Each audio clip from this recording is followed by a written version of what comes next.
Hey friends, so in this video I'm going to talk about John chapter 4 verses 4 through 42, which is the gospel reading for the third Sunday in Lent in year A of the lectionary.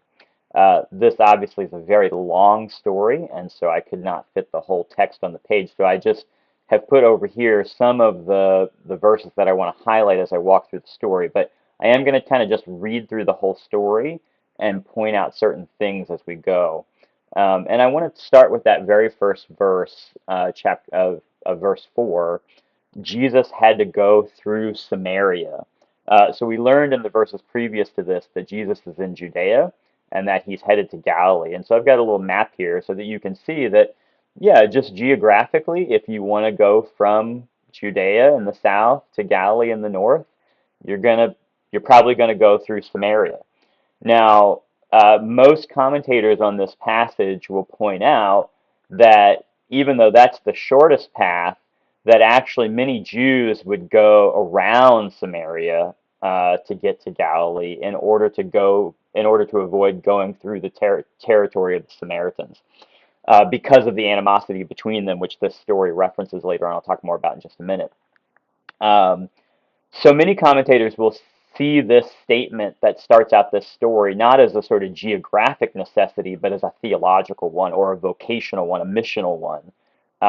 Jesus had to go through Samaria because he needed to encounter the woman that he encounters in this story. So that's something to keep in mind, and I think is interesting even as we come to the end of the story and think about this more. So Jesus had to go through Samaria. He came to a Samaritan city called Sychar, which was near the land Jacob had given to his son Joseph. Jacob's well was there. Jesus was tired from his journey, so he sat down at the well. It was about noon.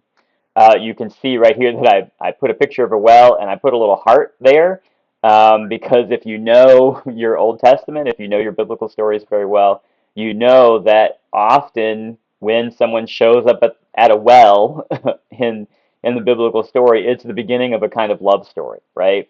Um, so Abraham finds a wife for his son at a well. Jacob and Rachel meet at a well and are eventually married. Moses meets his wife Zipporah at a well. So over and over again, when someone's at a well, it's almost like, ooh, what's going to happen here? Maybe we're going to have an interesting romantic story here, right? Is almost a foreshadowing in some ways. But I'll mention as we go through this story that I actually think in some ways this is a little bit of a fake out in a way. And I'll talk more about that as we go through the story. But nevertheless, I think the setting at Jacob's well is a significant one for a couple different reasons. And so Jesus is at this well where men often meet women in biblical stories. And then we continue in verse 7. A Samaritan woman came to the well to draw water.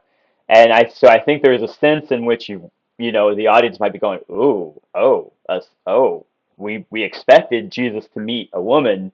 We didn't expect him to meet a Samaritan woman, right? And he begins to speak to her and Jesus said to her, "Give me some water to drink." His disciples had gone into the city to buy some food.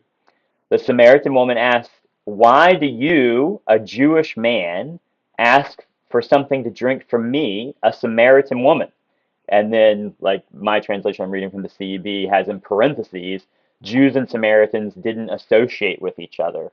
So I've just included here a painting of the parable of the Good Samaritan, which of course is not in John's Gospel. It comes from Luke's Gospel. It's only in Luke's Gospel. But I include that here because it points us to the same reality of the tension between Jews and Samaritans in the first century. Because of course, in the story of the Good Samaritan, the man is injured and left for dead by thieves, and a priest and a Levite both walk by, and it's the Samaritan who stops and helps him. And of course, that's in Jesus' telling of the story. It's intentional that the one who stops and helps is a Samaritan. It plays on the audience's assumptions about Samaritans that they're not good people, right? That there's this hostility between Jews and Samaritans. And of course, Jesus' question there is, which one of these acted as a neighbor to the one who is in need. And the legal expert doesn't even want to name the Samaritan response, right? He just says the one who shows them mercy. So anyway, I've just included that here as an example of this tension between Jews and Samaritans, that Jesus tells that the hero in that story is a Samaritan intentionally, because Jesus is trying to highlight, hey, even the person that you don't like can act as a neighbor, right? And it expands the definition of neighbor. And so we see that same tension between Jews and Samaritans in this story as well. And so I just want to note right away something that I think is going to be significant in this story is the ways that Jesus is transgressing all kinds of boundaries in this story, right? Um, uh, I mean, he's already transgressed the physical boundary that we noted here in going through Samaria, which, many Jews in his day would avoid to begin with. Um, he's talking to a Samaritan woman at a well, right? So this is like, in some ways, setting the story up to be potentially, uh, I don't know, maybe salacious is too strong of a word, but like but it's ways in which Jesus is transgressing boundaries, right? He's talking to a woman at a well, which has this sort of romantic connotation, and it's a Samaritan woman, and the woman herself is recognizing it, like, hey, why are you talking to me? We don't normally talk to each other, right? So I just want to note right at the beginning the ways that Jesus is transgressing a number of boundaries at the very beginning of the story, and I think that's important as we keep going through the story. So she says, why do you ask me for a drink? Jesus responded in verse 10, if you recognize God's gift and who is saying to you, give me some water to drink, you would be asking him, and he would give you living water. And the woman said to him, sir, you don't have a bucket and the well is deep. Where would you get this living water? Um, So this is another instance of what I already talked about in the previous video from John chapter 3, about how there are always these conversations in the Gospel of John are so frequently happening on two different levels, right? That Jesus is speaking on this higher spiritual level, but often the person that he's having the conversation with is understanding him on a sort of lower physical, literal level. And we see this woman doing this, at least initially, right? She actually does come to understand quite a bit more later on in the story in a way that's really important, actually. Um, but right now, she's doing the same thing that Nicodemus did in the previous chapter. She's hearing Jesus on this literal level, right? When Jesus says living water, it's a metaphor for clean running water, right? Living water is, you don't have to go to a well, right, to have to a stagnant, uh, you know, possibly dank well, right? But that instead you can have the living water of a stream or something like that. And so the woman's like, well, how can this be? Where would you get this living water from? And then I think what she says in verse 12 is important. She says, you aren't greater than our father Jacob, are you? He gave this well to us, and he drank from it himself, as did his sons and his livestock. And I think for now I'm just going to say, just keep that in mind, that maybe the significance of the well is turning a bit. Like the significance of the fact that the site of the story as well is changing a bit, right? Because we might have heard those romantic connotations at the start of the story. We're like, oh, Jesus is meeting a woman at a well. We know what's going to happen here. But I would just note that she has sort of switched the meaning of the well here, right? That she says, this well was given to us by our father Jacob. You aren't greater than him, are you? And actually, I think that's a pivotal question in the story that sort of redirects where the story is headed. So then, picking up again in 13, Jesus answered, everyone who drinks this water will be thirsty again, meaning the water that comes from from Jacob's well. But whoever drinks from the water that I will give will never be thirsty again. The water that I will give will become in those who drink it a spring of water that bubbles up into eternal life. So I want to note a couple things here in this verse 14 that I think are really important, kind of a linchpin of this story in some ways. For one thing, we see Jesus doing something similar to here to what he did in the story with Nicodemus, right? Just as he says to Nicodemus, "You must be born anothen," and Nicodemus is like, "Oh, how can I re-enter my mother's womb and be born a second time?" And Jesus is like, no, no, you have to be born of spirit, right? He clarifies what it is that he means to direct Nicodemus towards that higher spiritual level. I think the same thing is happening here, that the woman's like, oh, how can you draw this water? You don't even have a bucket. And then Jesus is redirecting her and saying, no, no, no, that's not what I'm talking about. I'm pointing you to something higher and more spiritual. Whoever drinks this water will be thirsty again, but whoever drinks from the water that I will give will never be thirsty again. And it will be springs of water that bubble up into eternal life. In addition to noting the kind of way Jesus redirects this to a higher spiritual level again, as in other stories in the Gospel of John, I also want to note just how important themes of water are in John's Gospel. And of course, water is such a pivotal thing to life that it has a high sort of metaphorical value in a lot of stories, but it's sort of particularly important to Johannine literature. And we could cite even more examples than I've cited here, right? You could think about, John baptizing with water and just all different kinds of examples. But I just want to note a few things in the Gospel of John. Of course, Jesus' first miracle is turning water into wine in John chapter 2, so that's just another example. But I think these examples in John 7:38 and John 19 are particularly interesting. In John 7, Jesus is in Jerusalem at the temple during the feast of, I think now I've forgotten. I think it's the Feast of Weeks, if I remember correctly. It's either the Feast of Weeks or Feast of Tabernacles. But anyway, he's there, and he says this interesting thing about how rivers of living water will flow from his belly.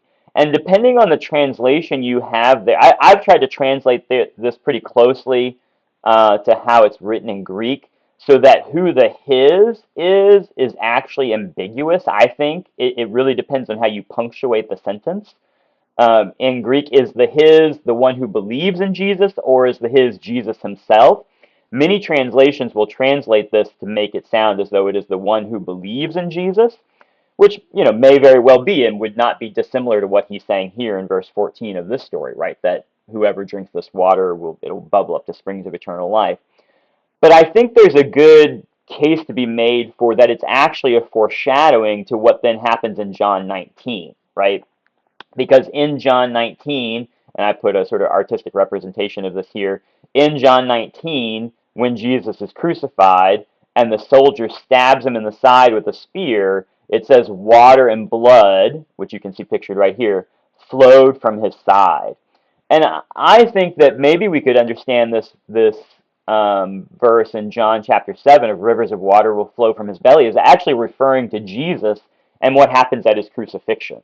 That it's a way of talking about that, as we talked about in the last video on John 3, that one of the sort of ironies or complexities or paradoxes of John's gospel is that Jesus being lifted up on the cross is the very means of salvation, right? It's a way of talking about his suffering and death as his glorification. That blood and water flowed from his side, and that perhaps those are the rivers of living water mentioned in chapter 7 flowing from his side for those who recognize his suffering and death as his glorification, right? In any case, the main point that I want to make with reference to this story in John 4 is just how important this theme of water is throughout John's gospel. And that perhaps maybe there's a bit of foreshadowing here in verse 14, looking toward what's going to happen, another foreshadowing in John 7, and ultimately then towards Jesus' death in John 19. All right, so continuing the story, the woman said to him, "Sir, give me this water so that I will never be thirsty and will never need to come here to draw water." So there's a sense in which she is still interpreting Jesus' words on a very literal, physical level. And so now the conversation takes sort of an interesting turn, right? Because all of a sudden Jesus stops talking about water, and in verse 16, Jesus said to her, "Go get your husband and come back here." This is sort of a non sequitur, right? It doesn't really follow from the discussion. We're like, what is going to get her husband have to do with water? But I think this is one of the places where we see again an unexpected turn in the conversation. The woman replied, "I don't have a husband." And Jesus said, "You are right to say I don't have a husband. You've had 5 husbands, and the man you are now that you are with now isn't your husband. You've spoken the truth. All right. So I want to note here that often interpreters of this story have seen this woman having 5 husbands as some kind of reflection of her moral character, right? As if she has divorced 5 husbands and now she's living with a man who isn't even her husband. And so I've put this little graphic here. Uh, the 5 guys does not equal, and then I've got this picture of the woman, and her. You'll notice her shadow here has sort of devil horns and a devil tail, right? Because I think that's often how folks have interpreted the story. It's like, oh, she had 5 husbands, and now she's with somebody who's not even her husband. And I want to say that I don't think her having 5 husbands automatically means that she's some kind of like morally suspicious person, right? In fact, in the patriarchal context of the first century, it's much more likely that her having had 5 husbands signals something about how difficult her life has been or how poorly she's been treated by her husbands. Because as a woman in the first century, the likelihood that she had the ability to divorce 5 husbands is incredibly low to basically zero, right? It's very unlikely that a woman in the first century would, one, have the legal right and to divorce even one husband, much less 5 of them. But then on top of that, I think it's even less likely that, had she divorced 1 or 2 husbands, that she would somehow like have the freedom to be married again and the divorce again, right? In fact, I think it's probably reasonable to think that this that maybe this is a sort of loose allusion to the practice of levirate marriage, right? Which is where a brother-in-law has to step in and marry his sister-in-law in order to raise up children to raise up offspring for his brother, right? And of course, Jesus tells a story about that in this conversation with the Sadducees as well, I think in the Gospel of Matthew, if I remember correctly. Um, anyway, all that to say, a little bit of an aside there, but all that to say that I think maybe this is another kind of fake out in the story in some ways, and I think maybe a fake out that a lot of interpreters have fallen for, right? I think much like the scene at the well has suggested this, like, oh, we might hear a romance story here, but then it quickly becomes not a romance story. I think maybe this Jesus asking about her husbands almost like draws us back into that, like it sort of in some on a plain literal level sort of points us towards her past relationships and says, is this story really about relationships after all, about romantic marital relationships after all? But I think actually it's not, right? I think it's not about that, because then you'll notice that the conversation immediately moves away from that again, right? In verse 19. So after Jesus says, yeah, you've had 5 husbands and the man you're now with isn't your husband, you've spoken the truth. I think it's possible, even likely, that Jesus is not condemning her for that, but in fact maybe seeing her pain, right? Of the kind of rough relationships that she's been exposed to, that she hasn't had the benefit of a stable relationship, but that perhaps husband after husband has divorced her and left her vulnerable in this culture. And perhaps to the point that she's finally like, well, maybe in a sense she's given up, like, I'm not going to have a husband, right? Um, but then notice in 19 how the conversation really turns away from that. The woman said, Sir, I see you are a prophet. Our ancestors worshipped on this mountain, but you and your people say that it is necessary to worship in Jerusalem. So I want to notice that she sees Jesus, right? She makes an important proclamation about who Jesus is. She says, I see that you're a prophet. And then she immediately turns the conversation to sort of more, let's say, theological topic, right? about the debate about where people are supposed to worship. That the Samaritans say that worship is supposed to happen on Mount Gerizim, while Jewish people say that it's supposed to happen in Jerusalem. So she sees that Jesus is prophet and then asks him sort of an important theological question. And and I think it's noteworthy that in verse 21, Jesus doesn't turn the conversation back to her past relationships, but engages her in this important theological question that she has raised. And I think in some ways is now starting to get to the real point of this meeting with her. Jesus said to her in verse 21, "Believe me, woman, the time is coming when you and your people will worship the Father neither on this mountain nor in Jerusalem. You and your people worship what you don't know. We worship what we know because salvation is from the Jews." And I just want to note that really quickly. This may be especially important in what I talk about in the next video in chapter 9 because of the way the Jews are talked about in the Gospel of John. So I just want to note here that Jesus does affirm that salvation comes through the Jewish people. And I'll maybe say more about that in the next video. But he goes on to say in verse 23, "But the time is coming and is here when true worshipers will worship in spirit and in truth. The Father looks for those who worship him in this way. God is spirit, and it is necessary to worship God in spirit and truth." And so notice that the conversation turns from, maybe we thought this was going to be about her past relationships after all. Maybe we thought this was going to be about, romantic relationships because the story, well, but it's like, nope, that's not really what the story is about. The story is about proper worship, right? Where that proper worship takes place in spirit and in truth, that it's not about what mountain it's on, and that the Father looks for those who worship him in this way.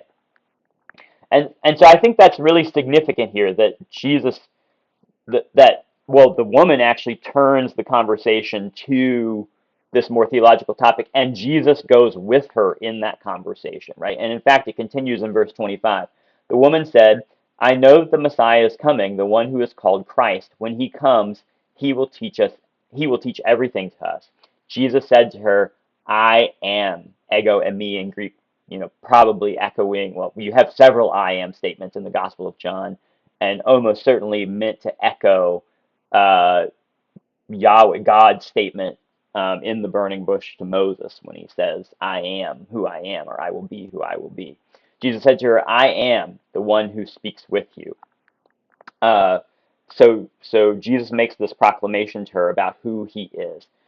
Just then, Jesus' disciples arrived and were shocked that he was talking with a woman, and maybe, maybe even say a Samaritan woman at a well. It's so scandalous, right? But they're shocked. But no one asked him, "What do you want?" or "Why are you talking with her?" The woman put down her water jar and went into the city. She said to the people, "Come and see a man who has told me everything I've done.